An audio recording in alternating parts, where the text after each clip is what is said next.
What if traveling through time wasn't an adventure, but a nightmare?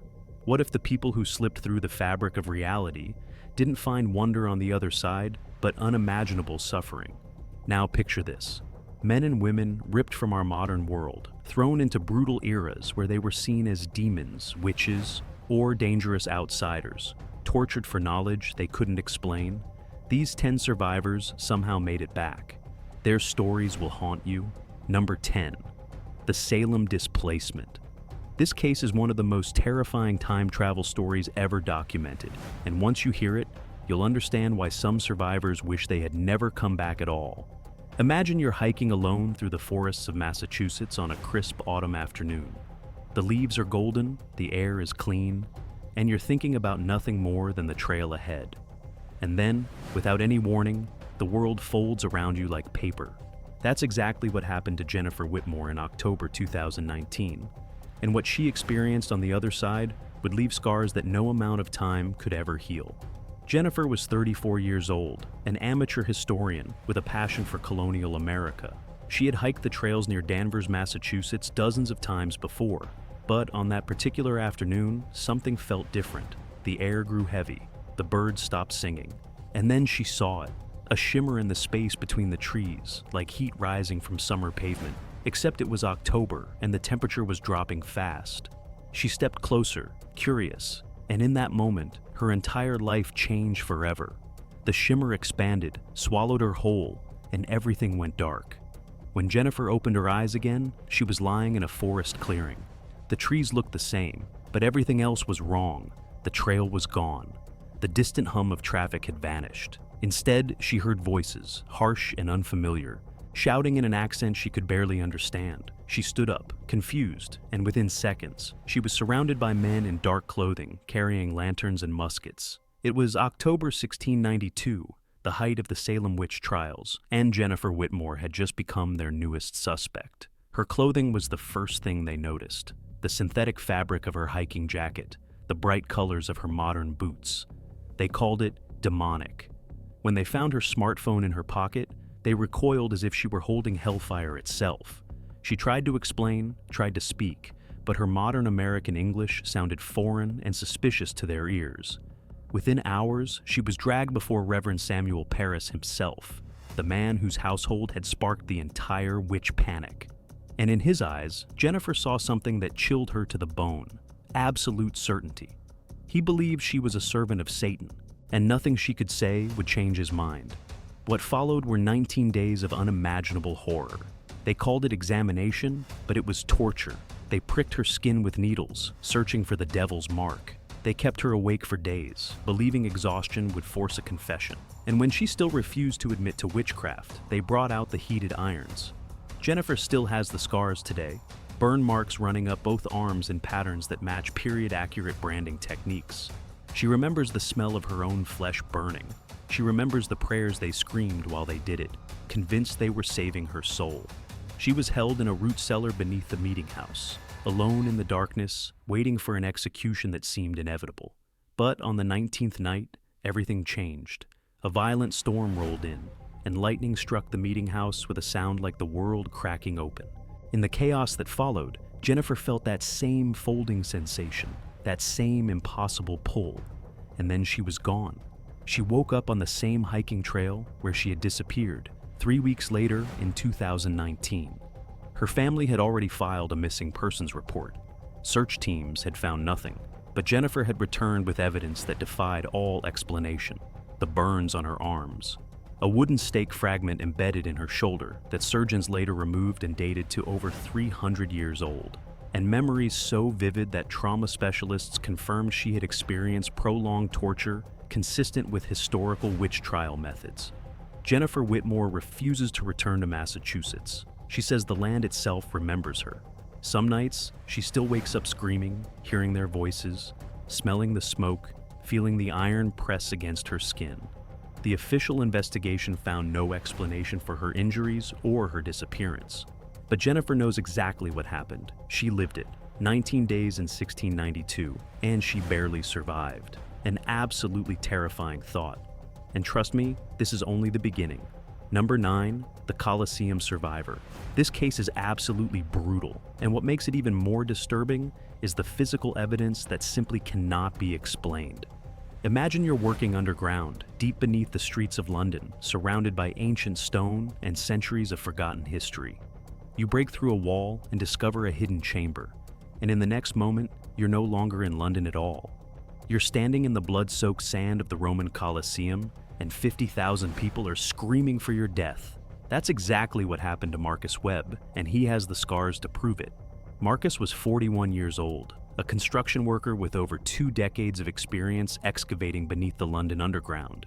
In March 2011, his team was reinforcing a tunnel near a section of ancient Roman wall, one of the few remaining traces of Londinium, the Roman settlement that once stood where London stands today. It was routine work until Marcus's pickaxe broke through into an unexpected void. The air that rushed out was cold, impossibly cold, and carried a smell he couldn't identify. He leaned closer, shining his flashlight into the darkness. The beam flickered, the stone beneath his feet seemed to vibrate, and then the ground swallowed him whole. When Marcus opened his eyes, he was lying on wooden planks in near total darkness. The smell hit him first, a nauseating combination of animal waste, rotting straw, and something metallic he would later recognize as blood. He heard growling nearby, the clank of chains and distant roaring that seemed to come from everywhere at once. He was in the Hippogum, the underground network of tunnels and holding cells beneath the Roman Coliseum. And the year, as impossible as it sounds, was approximately 80 AD. Within minutes, he was discovered by guards who assumed he was an escaped slave. His confusion, his strange clothing, his incomprehensible language, none of it mattered. They beat him into submission and threw him into a cell with other condemned men. Marcus quickly realized what he was. He was a damnatus, a condemned criminal sentenced to die in the arena for the entertainment of Rome. And there was absolutely nothing he could do about it. His first fight came the next morning. They gave him a wooden sword and pushed him through a gate into blinding sunlight. The noise was overwhelming, 50,000 spectators cheering, jeering, demanding blood. Across the sand stood another prisoner, just as terrified, holding the same useless weapon. Marcus doesn't remember much of what happened next, only the impact, the screaming, and the moment he realized he had killed another human being with his bare hands. He vomited in the sand while the crowd applauded. For 3 days, Marcus survived combat after combat. He fought other prisoners. He fought men with real weapons while he had none. And on the 3rd day, they released the animals. Marcus describes a massive cat, larger than any lion he had ever seen, with teeth that curved like sabers. It caught him across the ribs before handlers drove it back with torches. The bite nearly killed him. He still carries the scar, a wound whose radius matches no living feline species on Earth. On the 3rd night, broken and bleeding, Marcus was dragged back to his cell to await execution the following morning. He lay on the stone floor, praying for death. When the air around him began to shimmer, that same impossible cold returned. The walls seemed to fold inward, and then he was falling through darkness. Marcus woke up in the London tunnel, collapsed in the exact chamber he had discovered 6 days earlier. His wounds were partially healed, showing recovery patterns that suggested over a week of time had passed. Sand was embedded in his lungs, volcanic sand that chemical analysis matched to the Bay of Naples region. The bite mark on his ribs came from an animal that has been extinct for nearly 2,000 years. Marcus Webb never returned to construction work. He refuses to go underground at all now. When asked about his experience, he says the fighting wasn't the worst part. The worst part was the cheering. 50,000 Romans screaming for blood, and not one of them cared that he had a name. Absolutely chilling. But the next case is even more disturbing. Number 8, the Inquisition witness. This case is particularly haunting because it involves someone who dedicated her entire life to studying history, only to become trapped inside its darkest chapter. Imagine you're a professor, spending decades researching medieval persecution, reading accounts of torture and execution from the safety of a university library. And then, one day, you touch the wrong document, and suddenly you're not reading about the Inquisition anymore. You're living it. That's exactly what happened to Dr. Elena Vasquez, and when she returned, she brought proof that rewrote everything historians thought they knew. Dr. Vasquez was 52 years old, a respected professor of medieval history at the University of Salamanca in Spain. In September 2016, she was conducting research in the university's rare archives, examining original tribunal records from the Spanish Inquisition. These documents were over 500 years old, fragile and priceless, normally handled only with specialized gloves and extreme care. But on that particular evening, working alone after hours, Elena made a mistake that would cost her everything. She reached out with her bare hand and touched a faded page describing a heresy trial from 1485. The moment her skin made contact with the ancient parchment, the room tilted violently. All sound disappeared, and Dr. Elena Vasquez vanished from the year 2016. When she opened her eyes, she was lying on cold stone in complete darkness. The smell was unbearable, a mixture of mold, human waste, and something burning in the distance. She was in a cell, deep underground, in what she would later realize was the basement of the very building where she had been working. But the building was different now, newer, and the year was 1485, the height of the Spanish Inquisition's terror. Guards discovered her within hours. Her modern clothing was considered obscene, her Spanish nearly incomprehensible, her knowledge of theology impossible for any woman to possess. They accused her of being a converso, a secret Jewish practitioner hiding behind a Christian facade. When she denied it, they accused her of something worse: brujeria, witchcraft. The tribunal that condemned her met the very next day. What followed were 67 days of systematic torture, designed to extract a confession that Elena refused to give. They used the strappado first, suspending her by her bound wrists until her shoulders dislocated. When that failed, they moved to water torture, forcing endless streams down her throat until she felt herself drowning. And when she still refused to confess, they brought out the rack, stretching her body until her joints screamed and her vision went white with pain. The interrogators were patient and methodical. They had broken thousands of people before her. They were certain they would break her too. But what terrified them most was her knowledge. Elena could predict their questions before they asked them. She knew the procedures, the specific tortures, the exact words they would use. To her, this was academic expertise. To them, it was proof of demonic possession. How could any mortal woman know the secrets of the Holy Office unless Satan himself had whispered them in her ear? Her accuracy made them more determined to destroy her.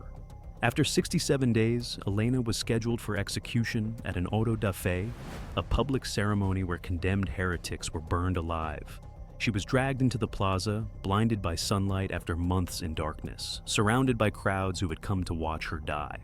And then the sky went dark. A solar eclipse, unexpected and unexplained, cast the plaza into shadow. The Inquisitors interpreted this as divine intervention, a sign that God himself was not finished with this strange woman. They threw her back into her cell to await further judgment.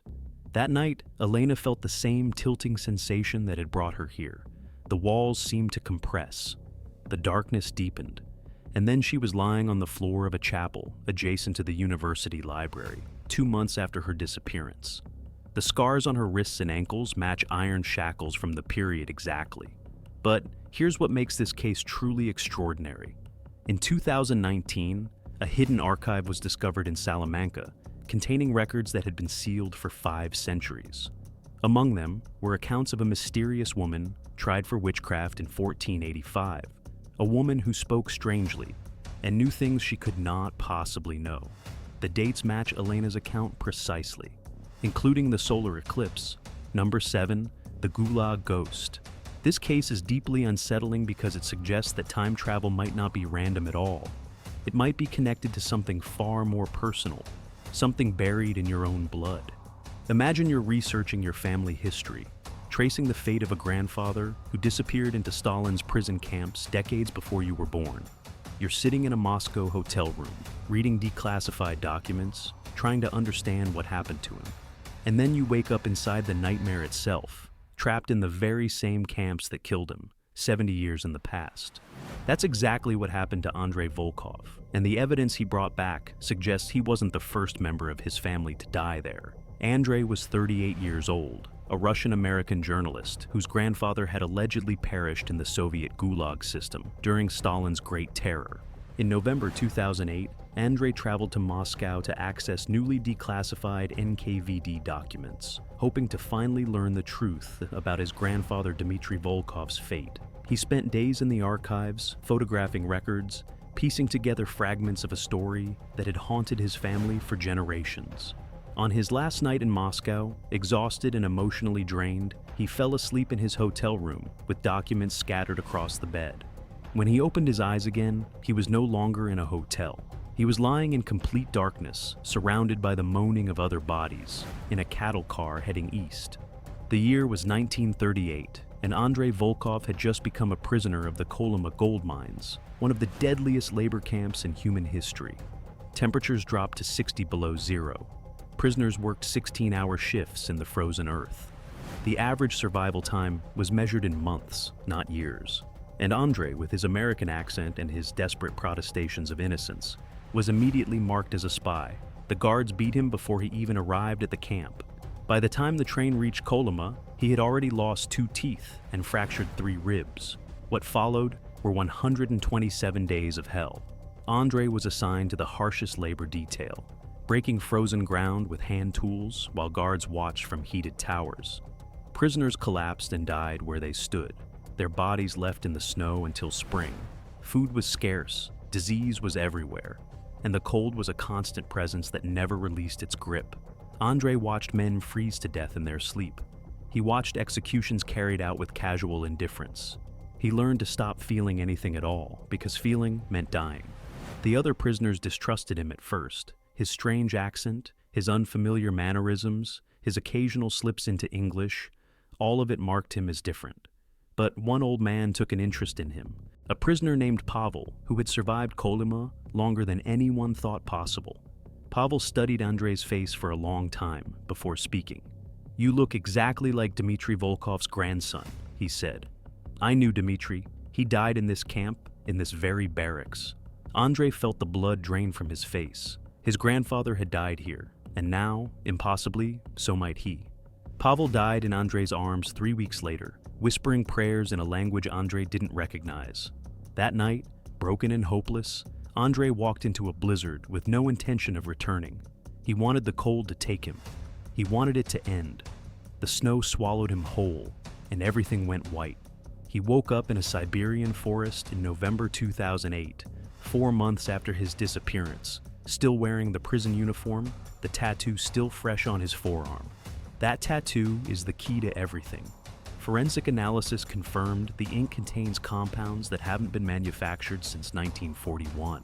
The prisoner number matches Soviet records perfectly, and here's what makes this case truly terrifying. That number was registered to a prisoner named Andrei Volkov, a man who appeared from nowhere in 1938, spoke strangely, and was never identified. His death was listed as unconfirmed, the same name, the same number, the same face. Andrei Volkov's grandfather wasn't the only member of his family who died in Kolyma. According to the records, so did he. We're only getting started, and the cases ahead are even more disturbing. If you're not subscribed yet, now's the time. Over 80% of viewers aren't, and they'll miss what's coming next. Number 6, the Aztec offering. This case is one of the most visceral and disturbing accounts of time travel ever recorded, because the survivor didn't just witness an ancient ritual, he was the ritual. Imagine you're an archaeologist, spending years studying the sacrificial practices of ancient civilizations, from the safety of museums and textbooks. You pick up a 500-year-old obsidian blade, and in the next heartbeat, you're standing atop a massive pyramid, painted in sacred colors, surrounded by priests who believe cutting out your heart is the highest honor they can bestow. That's exactly what happened to Michael Chen, and he returned with wounds that modern medicine simply cannot explain. Michael was 29 years old, a doctoral candidate at UCLA specializing in Mesoamerican ritual practices. In August 2014, he was conducting research at the National Museum of Anthropology in Mexico City, examining artifacts recovered from the Templo Mayor excavation site. The collection included obsidian blades used in human sacrifice, tools that had ended thousands of lives over centuries of Aztec rule. Michael had handled similar artifacts dozens of times before, always with gloves, always with proper protocols. But on that particular evening, alone in the storage facility after hours, he reached for a blade without thinking. His bare fingers touched the black volcanic glass, and the room dissolved around him. When his vision cleared, Michael was standing in blinding sunlight, surrounded by a roar of noise unlike anything he had ever heard. Drums pounded in rhythmic waves, thousands of voices chanted in Nahuatl, and beneath his feet, the stones were slick with something dark and wet. He was standing atop the great temple of Tenochtitlan, and the year was 1487, during the temple's dedication ceremony. Historians estimate that over 4 days, more than 20,000 people were sacrificed on these steps. Michael had just become one of them. His appearance caused immediate chaos. His Asian features, his strange clothing, his obvious terror, all of it marked him as something unprecedented. The priests debated furiously. Some believed he was a divine messenger, sent by the gods as a sign. Others believed he was an extraordinary offering, a being from another world whose heart would please Huitzilopochtli more than any ordinary sacrifice. They dragged him into a temple chamber to decide his fate.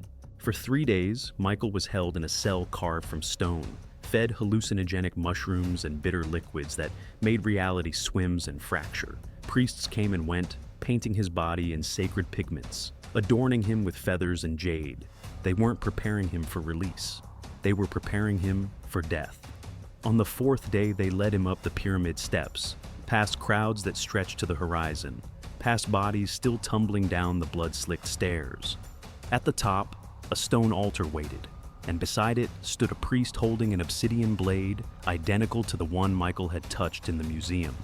Michael describes what happened next in fragments: the hands that forced him onto his back, the sun blazing directly overhead, the priest's face, not cruel but serene, filled with genuine reverence. This wasn't murder to them. It was worship. The blade rose above Michael's chest, catching the light like black fire. He felt the obsidian touch his skin, felt the first pressure of the cut, and then everything exploded into white.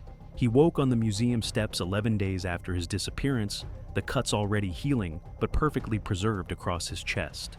Those wounds tell a story that science cannot explain. They form patterns that exactly match Aztec sacrificial iconography, patterns no modern surgeon could replicate. Obsidian microparticles remain embedded in the scar tissue, chemically identical to artifacts from the Templo Mayor, and his blood work showed traces of compounds found only in certain Mexican mushroom species that weren't available in any form at the museum. Michael Chen left archaeology forever. He says he can still taste the mushrooms, still feel the paint drying on his skin, still hear the drums that never seem to stop. But the thing that haunts him most is the priest's face. He wasn't cruel, he was reverent. To him, killing Michael was an act of love, the highest gift one being could give another. And that, Michael says, is what true horror looks like. Absolutely chilling. But the next case will shake you even deeper. Number 5, the plague doctor's patient. This case is particularly chilling because it happened during one of the most terrifying periods in modern history, a moment when the whole world was already afraid of disease. Imagine you're a nurse, exhausted beyond measure, working endless shifts during a pandemic that has brought civilization to its knees. You collapse in a hospital supply closet, desperate for just a few minutes of rest. And when you open your eyes, you're not in your hospital anymore. You're in London, 1665, surrounded by the dying and the dead, and the plague that's killing them is about to kill you too. That's exactly what happened to Sarah Okonkwo, and she has the scars to prove she survived both pandemics. Sarah was 31 years old, an ICU nurse working at a London hospital during the first devastating wave of COVID-19 in March 2020. She had been working 16-hour shifts for weeks, watching patients die alone because their families couldn't visit, holding phones so people could say goodbye to loved ones they would never see again. The exhaustion was crushing, the grief overwhelming. One night, unable to stand any longer, she slipped into a supply closet and collapsed against the shelves. She closed her eyes for what felt like seconds. When she opened them, everything had changed. The fluorescent lights were gone. The sterile smell of antiseptic had been replaced by something far worse, a thick, sweet stench of decay that made her gag. She was lying on a wooden floor in a building that shouldn't exist, surrounded by bodies writhing in agony.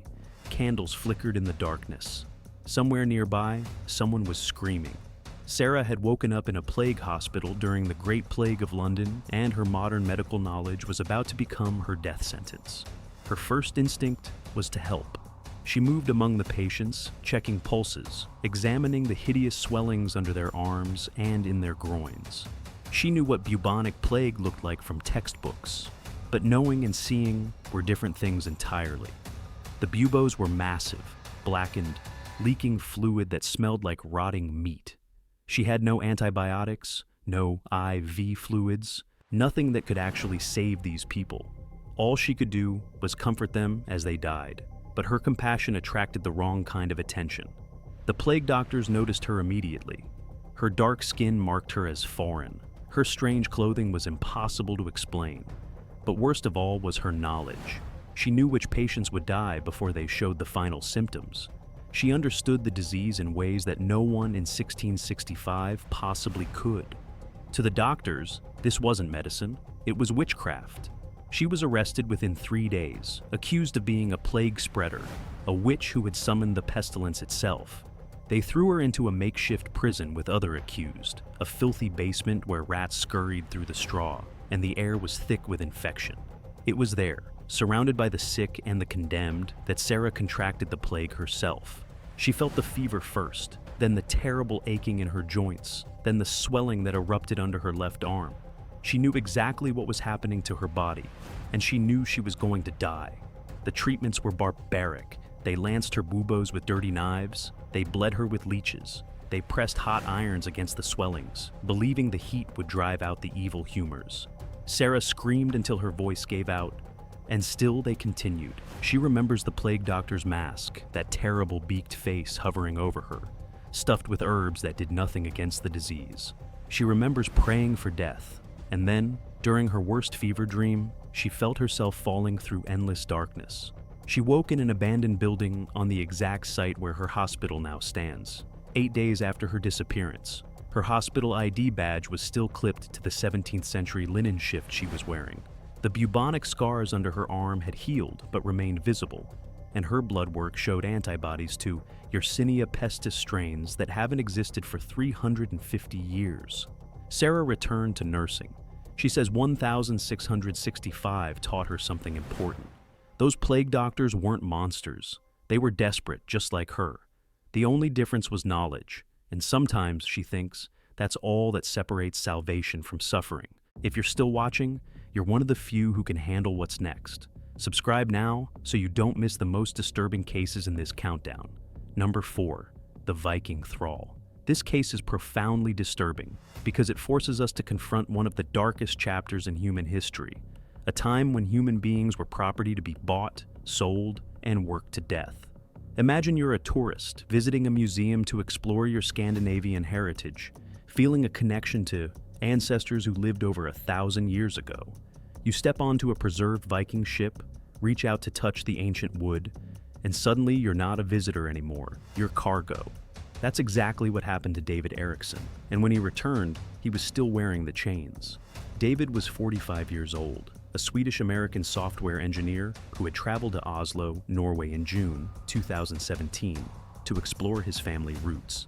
His grandmother had always spoken proudly of their Viking ancestry, and David wanted to walk where his ancestors had walked. The Viking Ship Museum seemed like the perfect place to start. He wandered through the exhibits, marveling at the preserved longships that had carried warriors across the seas over a millennium ago.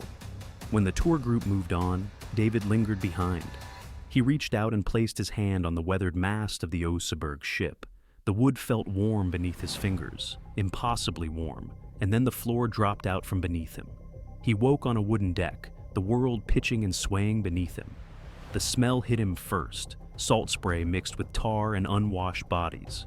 He was lying among other captives, bound at the wrists, on a Viking longship cutting through gray northern waters.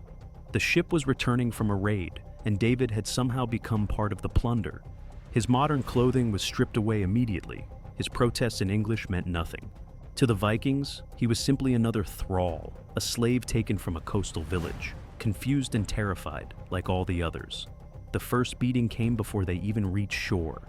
David tried to explain who he was, tried to make them understand he didn't belong here. A warrior silenced him with a blow that shattered his cheekbone. He learned quickly that thralls did not speak unless spoken to.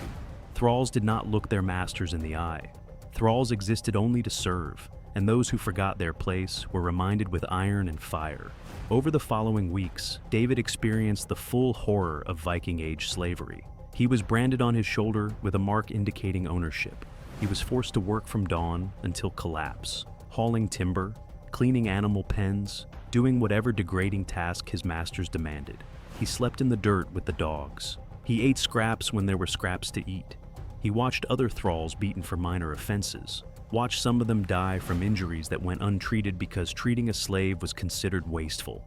The worst part, David says, wasn't the physical pain, it was the erasure. For 23 days, he had no name. He had no identity. He existed only as a pair of hands to be worked until they broke. He saw villages burned during raids, watched families torn apart, watched children dragged onto ships to face the same fate he was living. He understood, for the first time in his life, what it meant to be truly powerless. On the 23rd day, the ship encountered a violent storm. Waves crashed over the deck, washing men and cargo into the churning sea. David was thrown overboard, still wearing the iron collar that marked him as property. He sank into the freezing water, certain he was about to die. The cold embraced him, pulled him down, and everything went black. He woke on a beach in modern Norway, gasping for air, the collar still locked around his neck. 23 days had passed since his disappearance. Metallurgical analysis of the collar confirmed it was hand-forged iron with trace elements matching 9th century Scandinavian ore deposits. His scars showed healing patterns consistent with weeks of repeated trauma. The brand on his shoulder was period accurate. David kept the collar. He says it reminds him of something important. For 3 weeks, he wasn't a person. He was property. And for the first time in his privileged life, he understood what that word truly means. Absolutely haunting. But trust me, the next case is even more intense. Number 3, the Tower Prisoner. This case is extraordinary because it involves one of the most notorious execution sites in all of history. A place where countless souls met terrible ends behind stone walls that still stand today. Imagine you're an actor researching a role, taking a private after-hours tour of the Tower of London. You wander away from your group, touch an ancient wall, and suddenly you're no longer a visitor studying history. You're a prisoner living it, trapped in the dungeons during one of the most paranoid and bloody weeks in Tudor England. That's exactly what happened to James Ashford, and he returned with evidence that defies all rational explanation. James was 33 years old, a British character actor who had been cast as a Tudor-era prisoner in an upcoming historical drama. In October 2012, he arranged a private late-night tour of the Tower of London, hoping to absorb the atmosphere for his performance. His guide led him through the ancient fortress, explaining the history of each tower, each courtyard, each execution site. But when they reached the White Tower, James felt something strange, a pulling sensation, almost magnetic, drawing him toward a shadowed alcove. He told his guide he needed a moment alone. He reached out and pressed his palm against the cold stone wall. The torchlight flickered, the modern fixtures vanished, and James Ashford disappeared from the 21st century. He woke in chains, lying on wet straw in absolute darkness. The smell was overwhelming, a mixture of mold, human waste, and something coppery that he would later recognize as old blood. He screamed for help, but the only response was distant laughter and the clank of metal on metal. It was May 1536, days before the execution of Anne Boleyn, and the tower was filled with prisoners accused of treason, adultery, and conspiracy against the crown. James had just become one of them. His strange clothing damned him immediately.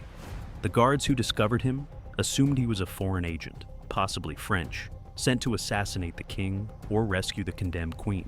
His protestations in modern English sounded alien and suspicious. They dragged him before the lieutenant of the tower, who ordered him taken to the dungeons for interrogation. The dungeons that officially no longer exist. The chambers that historians insist were sealed centuries ago.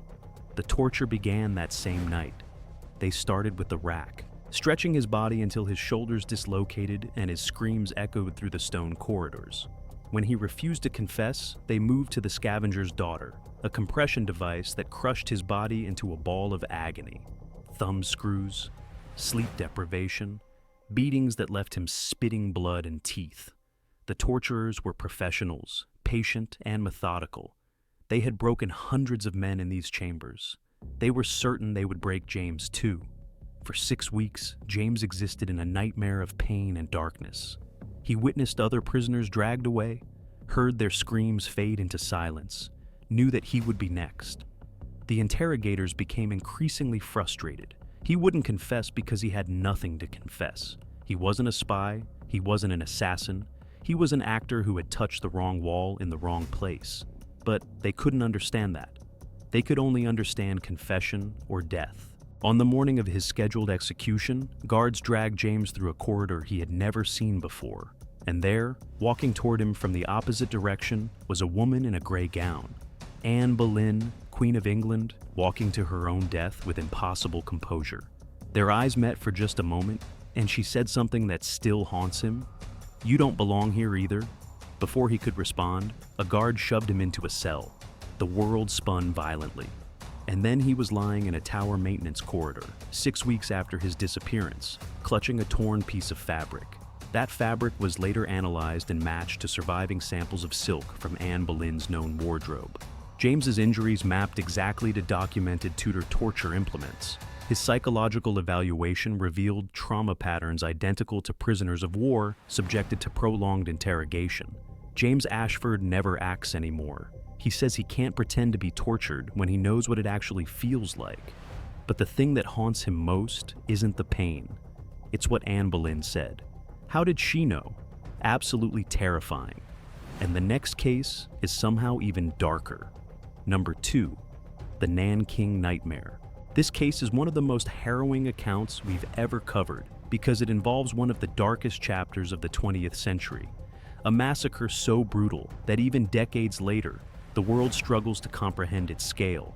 Imagine you're a military historian visiting a memorial museum to pay respects to the victims of an atrocity you've spent years studying. You're standing alone, looking at photographs of unimaginable suffering. And then suddenly, you're not looking at history anymore. You're inside it. That's exactly what happened to Lieutenant William Hayes, and what he experienced in those 19 days shattered everything he thought he understood about war. William was 42 years old, a decorated officer in the United States Army, and a respected historian specializing in Pacific theater operations during the World War II. In December 2015, he traveled to Nanjing, China, to conduct research at the Nanjing Massacre Memorial Hall, a museum dedicated to the victims of the 1937 atrocity in which Japanese forces killed over 200,000 Chinese civilians in just 6 weeks.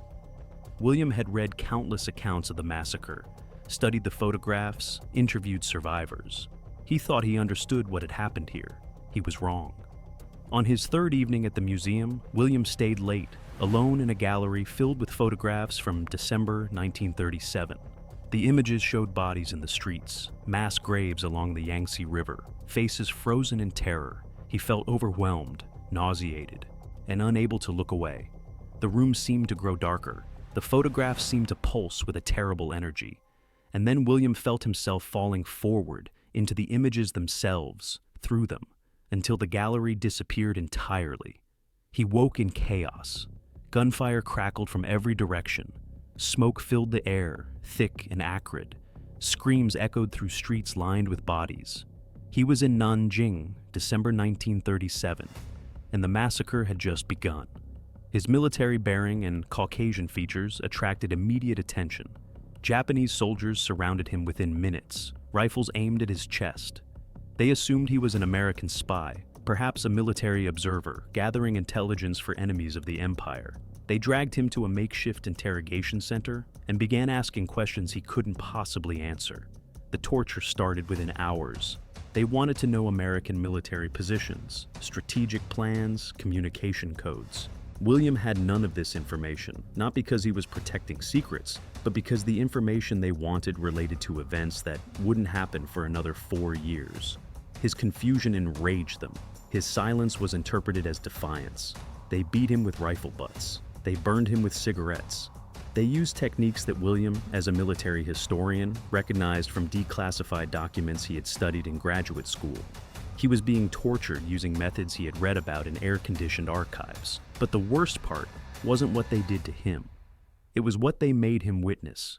During his 19 days of captivity, William saw things that no amount of historical research could have prepared him for. Mass executions along the river, hundreds of bodies tumbling into water, already red with blood. Soldiers laughing as they committed unspeakable acts. The systematic destruction of an entire city, carried out with casual brutality that defied human comprehension. He smelled death everywhere. He heard screaming that never stopped, day or night. On the 19th day, during a chaotic firefight between Japanese forces and Chinese resistance fighters, William was thrown into the Yangtze River along with a pile of bodies. A Japanese soldier threw a dog tag at him, laughing, shouting something in Japanese that William didn't understand. The freezing water pulled him under. He felt the current dragging him toward oblivion, and then he was floating in the decorative pond outside the Memorial Museum. 19 days after his disappearance, that dog tag was later authenticated as belonging to a Japanese soldier whose body was never recovered. William's wounds matched Japanese military bayonet patterns exactly, and his subsequent account of the massacre included details of specific unit movements that weren't declassified until 2018, 3 years after his return. William Hayes resigned his commission. He says history isn't what he thought it was. Reading about atrocities is one thing, smelling them is another. The dog tag sits on his desk now. A reminder, he says, though he won't explain of what. Absolutely devastating. But the final case will haunt you forever. Number 1, the medieval hell. This is the most horrifying case we've ever covered, and once you hear it, you'll understand why we saved it for last. Imagine you're a scientist, dedicating your life to preventing the next pandemic, studying ancient diseases so humanity never has to suffer them again. You're working late in your laboratory, examining tissue samples from victims who died 700 years ago. And then something goes wrong. A machine malfunctions. You reach out to stop it, and suddenly you're not in your lab anymore. You're in medieval France during the Black Death, and the people around you believe you brought the plague with you. That's exactly what happened to Dr. Catherine Moreau, and she didn't return for 11 months. Catherine was 47 years old, a leading epidemiologist at a research facility in Marseille, France. In March 2021, while the world was still reeling from COVID-19, Catherine was studying tissue samples from medieval plague burial sites, hoping to understand how Yersinia pestis had evolved over centuries.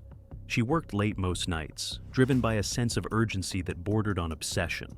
On one particular evening, a centrifuge containing the ancient samples began to malfunction. Without thinking, Catherine reached out to stop it. The moment her hand touched the machine, the laboratory dissolved around her. The fluorescent lights vanished. The sterile white walls were replaced by filth and darkness, and the air filled with a smell so terrible that she immediately began to retch. She was in Marseille, 1348, ground zero of the Black Death's arrival in Western Europe. The plague had come by ship from the east, and it would kill nearly half the population of Europe before it was finished. Catherine found herself in a makeshift hospital, surrounded by the dying.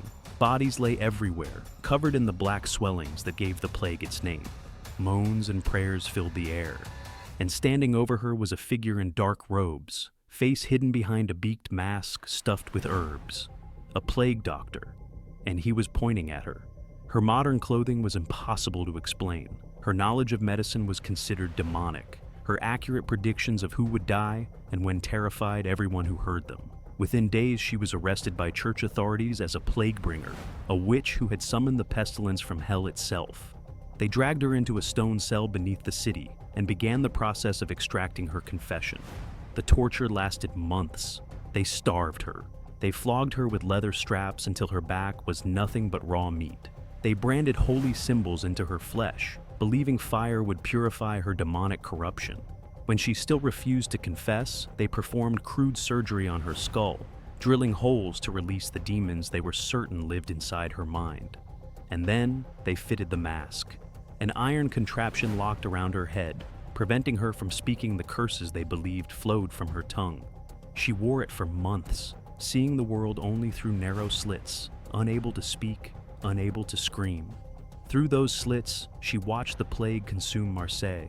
She counted the bodies as they piled in the streets. She watched families torn apart, Children dying in their mother's arms, entire neighborhoods reduced to silence. 47,000 dead. She counted every single one. After 11 months, when the plague's first wave finally subsided, her captors decided she was no longer useful. They threw her into a mass grave, a plague pit filled with thousands of corpses, assuming she was finally dead. She felt the bodies pressing against her, felt the weight of death all around her. And then, she was falling through darkness. She woke in a monastery built on the exact site of that plague pit, 11 months after her disappearance. The iron mask was still welded to her skull. It took surgeons 5 hours to remove it. Beneath the mask, they found a folded note in her own handwriting. The words still haunt everyone who reads them. They made me watch them all die. 47,000 I counted. Dr. Catherine Moreau still cannot speak. Her voice may never return. But she has returned to pandemic research with an intensity her colleagues find frightening. When asked why, she writes the same answer every time. Because I've seen what happens when we fail. 10 survivors. 10 journeys into eras where humanity's cruelty knew no limits. They came back changed, scarred, silenced. And they all describe the same thing. Time isn't a river. It's a wound, and some of us fall through. So ask yourself, if you vanished tomorrow, what era would claim you? What would they do to a stranger from another time? Subscribe now so you never miss what's next. Because the past is always waiting.